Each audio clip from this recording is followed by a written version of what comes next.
Madam Chair, since you allowed her a snide comment, you will allow me a snide comment as well. So my question Diba? is, can you yes. confirm? Yes. Yeah, okay. Diba? Okay. Yes, Madam Chair. So, Before you proceed, may I remind both our guests and our resource You should have reminded persons her when she said the refrain line, diba? I called your from- attention, Madam Chair. You did not recognize me. So, ngayon, sasabihin ko na, if you allowed her that, you allowed me a snide comment as well. Madam Chair, I do not understand. Bakit a person convicted of child abuse is still sitting in a seat Point of of the order, House of Chair. Ito yung sinasabi Representatives? natin na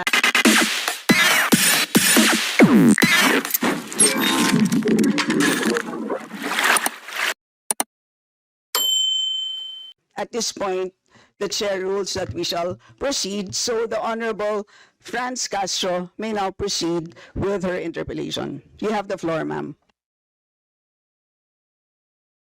Madam Chair, siguro first observation, no, yung on the budget for the 2024, yung Vice President na nagsabi, Madam Chair, na slow and low utilization. So nakita naman natin doon sa presentation.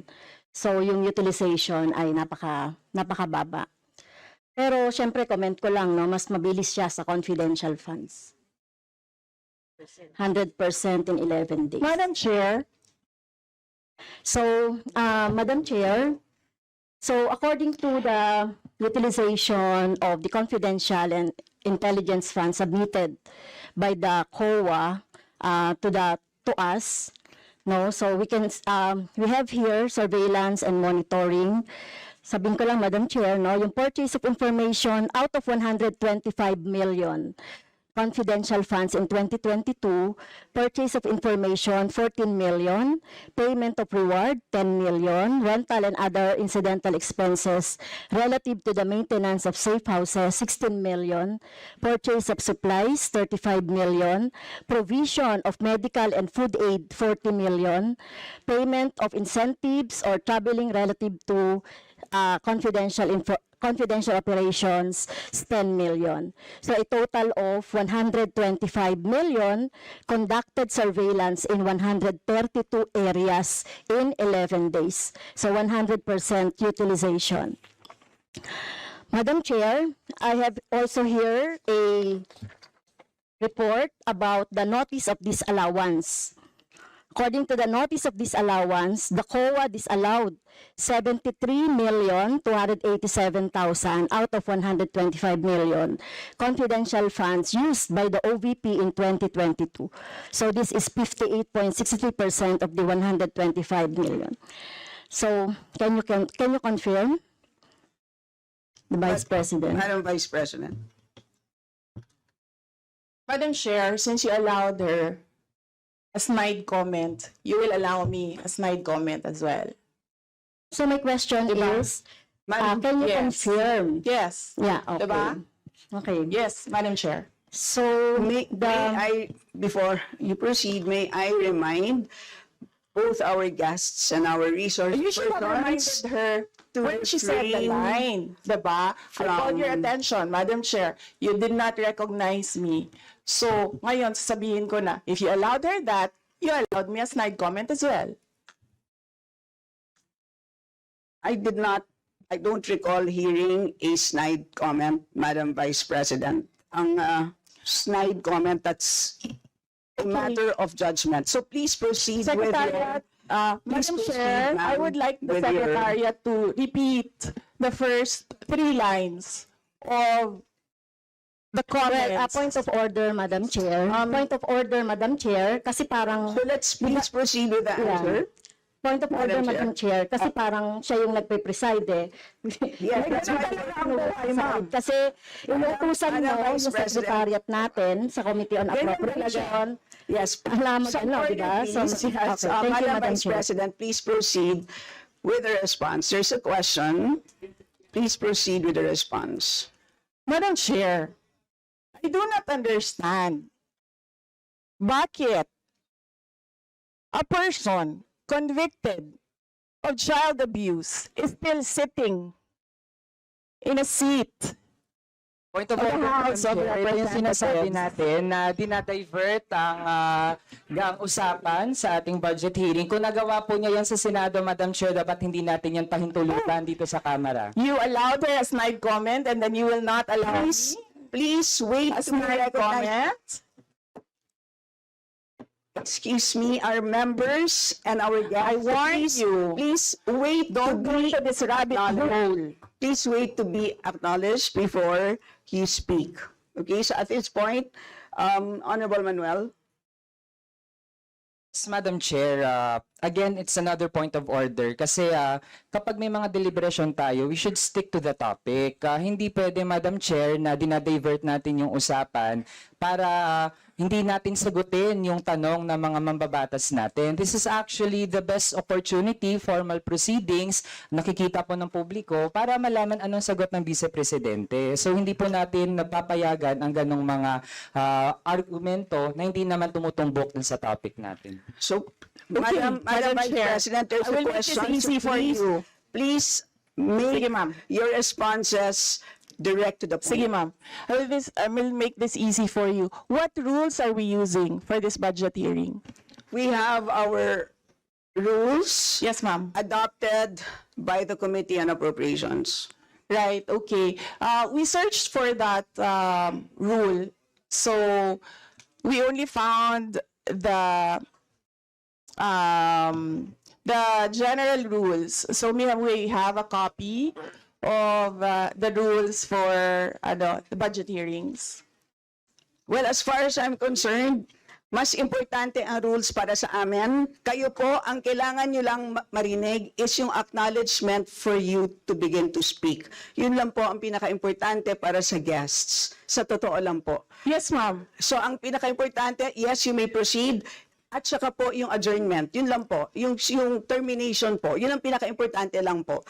For the rules, yun ang ay importante para sa members. But we may provide the copy to you. Yes, So ma'am. please proceed and answer the May we question. request a copy? Yes, yes, absolutely. But Yes. please, there is a question. And do you want us to repeat the question? And we will not penalize you all the time. I don't You can repeat the facts from the notice of disallowance. I don't from need the repeat of Honorable the Franz. question. Yes, Honorable Franz Castro, you may repeat your question on the notice of disallowance, I believe. Yeah, tama, Madam Chair. So according to COA, the notice of disallowance is amounted to 73,287,000 out of 125. At ito po, Madam Chair, yung mga breakdown ng mga disallowed na mga na mga purchases. So reward payment of 10 million, payment of rewards, various goods, 34.857 million, payment of rewards, medicines, 24.93 million, tables, chairs, desks, computer and printers, 3.5 million. So, ang question, Madam Chair, so yung letter A, B, and C, so nakita naman natin nandoon yung sa joint circular. How about yung ito, no? How about yung mga tables, chairs, desktop, computer, na umabot po ito sa 3.5 million. So, pwede bang maipaliwanag kung bakit ito pinurchase, Madam Chair? Madam Vice President. Madam Chair, I still request for the rules of the budget hearings. Okay, Vice President. gusto mo sagutin ko, ma'am. Yes, Madam. This is a hearing of the budget of 2025. Nasaan dito ang confidential funds? Yung tanong niya, Madam confidential Chair. funds. Nasaan dito? Honorable Madam Franz, Chair, you may ito yung proceed. continuing, continuing questions pa natin noong 2024, during the last budgets. Hindi na ipaliwanag itong 125 million na alam naman natin na wala ito sa budget ng 2022. So, ito, Madam Chair, sa rule naman natin, lahat dito tinatanong no? So, according to the budget, whether it is in the past, kasi nakikita natin yung utilization noong mga budget, kahit na yung past years, ay pwede nating busisiin dito, Madam Chair. Tama ba ako, Madam Chair? I will agree with you, the Honorable Franz Castro. You may proceed, Yes, Madam ma'am. Vice President. Yun yung sagot ko, ma'am. Nasaan ang topic natin dito at ang pinasubmit ninyo sa amin is the budget proposal of 2025. Where in the budget proposal of 2025 is the item confidential funds. In aid of legislation nga ninyo, nakalagay nga doon sa rules ninyo, diba? The discussion should be germane to the topic. The topic is the 2025 budget proposal. Now tell me, Madam Where Vice the President, the Honorable Franz confidential Castro has already provided a sufficient explanation for why she asked the question. So please proceed with your answer. Madam Chair, It's a very why are we simple discussing question. the budget of 2023 and 2024? Honorable Franz Castro. So, kung ayaw niya sagutin, Madam Chair, so let me go through na lang with my question. Kasi related naman ito. Remember, Madam Chair, question natin ito noong last year, at yung 125 million na ito ay hindi ito maipaliwanag, no? Dahil nga confidential no? Nagtago sa word na confidential. At ngayon, kailangan nating maipaliwanag at it is in the interest of the people. Yung 125 million na ito, Madam Chair, kaya kailangan ito na mabusisi at kailangan ito maipaliwanag ng OVP. Kaya hindi tayo pwedeng questionin ng mga rules, questionin ng mga topic, etc. Dahil related din naman talaga ito sa budget, Madam Chair. Madam Chair, Yes, you may Yes. proceed. I request that the chairperson of the Finance Committee preside over this hearing. Madam Vice President, with due respect, you are not allowed to do that, Madam Vice President. You are not allowed to introduce any motion. You are a research person in this Not- hearing, Madam President, I did Vice not move, President. ma'am. I requested, the same as vein- your research person, I requested So that the your request chairperson is of the denied, committee. Madam Vice President. Just please answer the question. The issue on confidential funds falls squarely within our discussion of your 2025 budget. Narinig mo yung sinabi niya, ma'am? Narinig So mo yung please proceed. nakikinig ka sa kanya kanina? Absolutely. Walang rules dito. Please proceed and answer the question. It's a very simple question. Di ba? Please explain the specific spending on those items that she enumerated, amounting to a total of, Honorable Franz, do you want to Amounting repeat to a it? total of 73.287 million. So, dahil may notice of disallowance, so ibig sabihin, Madam Chair, illegal ito at not in accordance with the joint circular by the COA, DBM, and other related agencies. So, kung ito ay dinisallow, so ibig sabihin, illegal yung paggamit nito. Madam Chair, nitong mga items na binanggit ko po, Madam Madam Chair. Chair, Madam Vice President. you cannot allow a member of the House to just claim that it is illegal.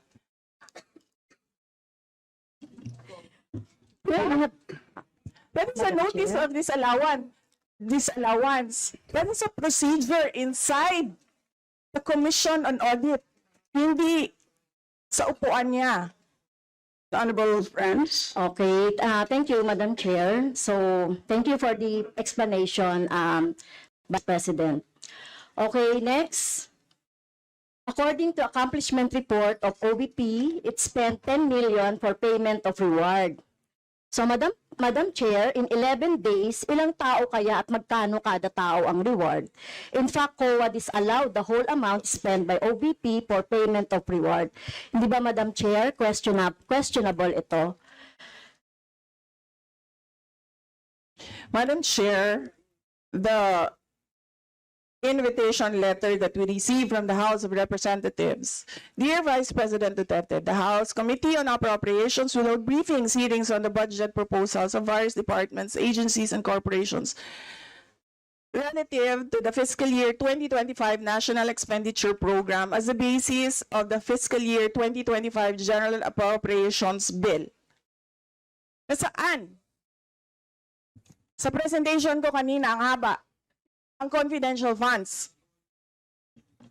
Honorable Franz Castro.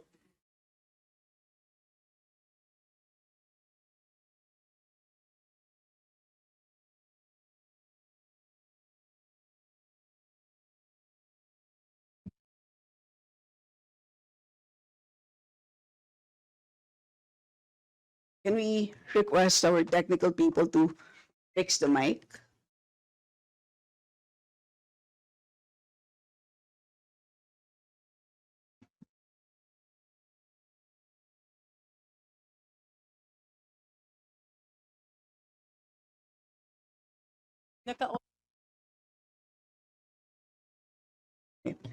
Can everybody check their mics and make sure that they're switched off para maka-switch on yung si Franz?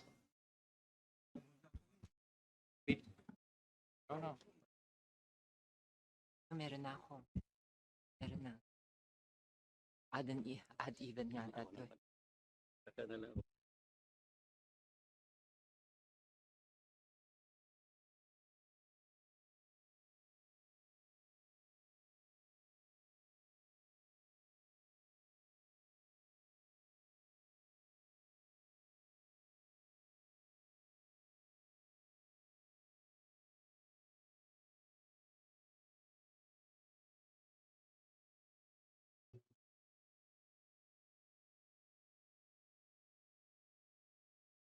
Madam Chair, point of order lang ulit, Madam Chair. Kasi kailangan lang nating ma-establish. I would assume hindi naman po pinanganak kahapon ng ating resource person. Practice po natin sa Madam House Chair, that is a bago polite po- remark. na para po tayo ay makapagtalakay ng budget na pinopropose para sa susunod na fiscal year, chine-check natin paano din gumagastos yung mga ahensya even in the current year and in the past year. Also, Madam Chair, Section 162, Rulings as Precedents, rulings on questions raised by members shall form part of the parliamentary practice of the House. At practice po natin since time immemorial na hindi lang po ang proposed budget yung tinatalakay. Kasi yung performance ay dapat bahagi din ng discussion. Yun lang, Madam Chair. Noted. Honorable Franz, could you kindly check if your mic works? Okay, thank you, Madam Chair. So, yun po, no, yung sinasabi natin kanina, yung payment ng reward, the resource person can answer this. Questionable, tingin ko ay questionable ito. Okay? So, next, according to the accomplishment report, isa sa pinaggamitan ng OVP ng confidential funds ay yung provision of medical and food aid. This is not allowed under the Joint Circular number 2015-01 dahil kailan pa naging confidential fund ang pagbibigay ng ayuda. Or kung ito naman ay ginamit sa mga ginamit na tao o informant in 11 days. So paano kaya ginamit itong 40 million na ito, no, para sa medical and food aid in 11 days, Madam Chair? So yun yung tanong ko. Kung hindi ito ginamit doon sa mga aids, medical aid or food aid, pero paano kaya, Madam Chair, ginamit itong 40 million na ito as a medical and food aid ng ilang tao in 11 days? So yun po yung tanong natin, Madam Chair. Madam Vice President. Madam Chair, the subject of this hearing is the OVP 2025 budget proposal. We do not have an item of confidential funds. in the OVP budget proposal.